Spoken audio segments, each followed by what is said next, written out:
Ryan Serhant's recent Instagram reel highlighted 5 major housing market shifts that real estate agents, investors, and buyers should be keeping an eye on as we head into the second half of 2025.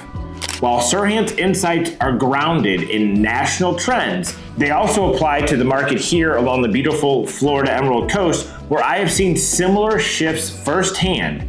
I'll dive into each of Serhant's points and add my own observations based on our local market dynamics. Hey, it's Mark here with the Hiller Group, brokered by eXp Realty. My team and I have you covered here along the beautiful Florida Panhandle, where our team has been fortunate enough to serve over 1,500 families in the past 12 years alone, buying homes from Pensacola all the way through Panama City. First, the market is cooling, but that's not a bad thing. Serhant points out that home price growth is slowing, forecasting a modest 2.9% growth for next year. At first glance, it might seem like a sign of trouble, but this is a healthy correction, not a crash. Prices aren't plummeting, they are stabilizing. For buyers, this slower pace can actually be a good thing. The market is no longer in a frenzy, and more opportunities are opening up for those who are ready to act. However, that window of opportunity won't stay open forever. Once interest rates stabilize and competition will then heat up again, we will see prices climbing once again. So now may be the time to act. Here on the Emerald Coast, we're seeing the same trend. While prices are not experiencing the crazy pandemic era surges, we are seeing steady sales, particularly in desirable areas like Destin, Niceville, 30A. Inventory is up, which is providing more options for buyers. But with the continued higher interest rates, we're seeing a bit of slowdown in the overall sales. Buyers are more cautious, which can be a good thing in the terms of negotiating a good deal. For example, in Okaloosa County, the average home price increased by about 4.5% year over year, but sales volume has dropped slightly as buyers weigh their options. Secondly, sellers are losing their edge. One of the biggest changes in the current market is the diminishing advantage for sellers. Right now, only 28% of homes are selling above asking price, the lowest rate we've seen since spring of 2020. This marks a shift from the seller's market we've grown accustomed to, and it means agents and sellers have to be sharper with their pricing, their presentation of the home, and their negotiation strategies. Serhant also emphasizes the importance of being a real estate strategist, not just a realtor. This resonates with my own philosophy of advising sellers on how to market their homes effectively and set realistic expectations for them.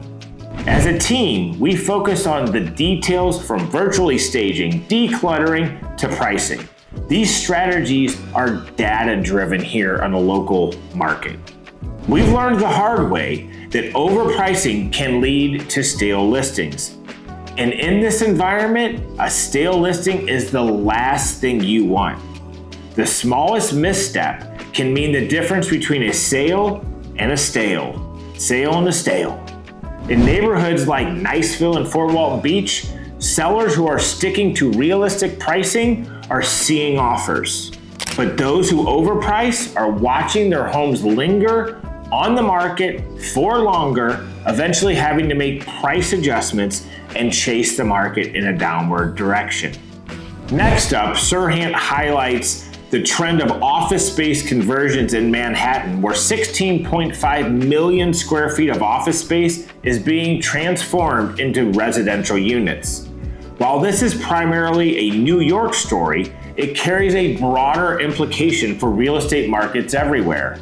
If you look at the commercial real estate landscape, particularly along our coastline, there could be potential for similar conversions.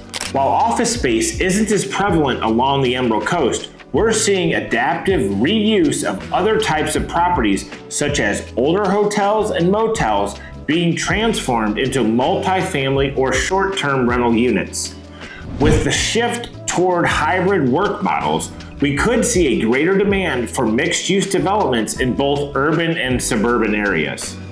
In areas like Panama City Beach, we've started to see a mix of short-term rentals and condo conversions from older properties. This trend could expand if the demand for hybrid living continues to rise. Serhant forecasts that rents are set to climb by 5 to 10% annually due to an oversupply of rental properties starting to fade. He also mentions potential impacts of rent control policies like New York's Fair Act, which will lead to higher starting rents as landlords account for potential price controls in the future. In our area, we're already feeling the pressure on the rental market. With the rise in vacation rentals, long-term rental inventory is tightening. This is exacerbated by the fact that many owners are seeing more lucrative returns on short-term rentals, which is decreasing the supply of properties available for traditional tenants. In Destin and Santa Rosa Beach, average rental prices have increased by nearly 7% over the past year. Renters are finding themselves with fewer options, and in some cases, landlords are taking advantage of the high demand to raise the rents. One of Serhant's most relevant points, especially for our region, is the continued interest in coastal markets. After the pandemic, lifestyle migration to coastal areas saw a huge surge. Investors once again are flocking to beach towns looking for opportunities before prices rise too quickly.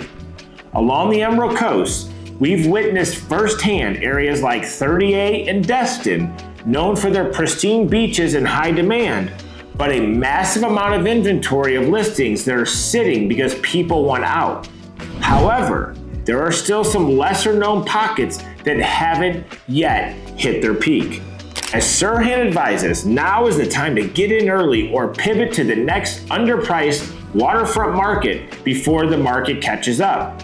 In the past year, beachfront properties in Destin saw an average price increase of 8%, and we expect more buyers to flood these areas as the market recovers. On the other hand, there are still opportunities in areas like Miramar Beach and Navarre where prices have not yet hit the stratosphere.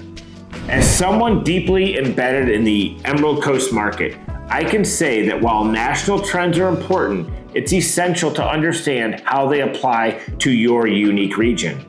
With a growing population, strong military presence, and booming tourism, our market presents distinct opportunities. But we must also be mindful of the challenges such as rising interest rates, limited inventory, and the growing popularity of short-term rentals. One key takeaway is that we must continue to adapt our strategies for the shifting landscape. For agents and sellers, this means being more strategic in pricing, marketing, and negotiating. For buyers, it's about recognizing the opportunity to act before competition intensifies again. For sellers, it's about understanding that the market has shifted, and that requires a different approach to make your listing stand out. The key to success in this market is staying ahead of the trends and being ready to pivot when necessary. Whether you're an agent, an investor, or a buyer, staying informed and flexible will be critical in navigating the changes ahead. The housing market is undergoing a reset, but that doesn't mean it's a bad thing.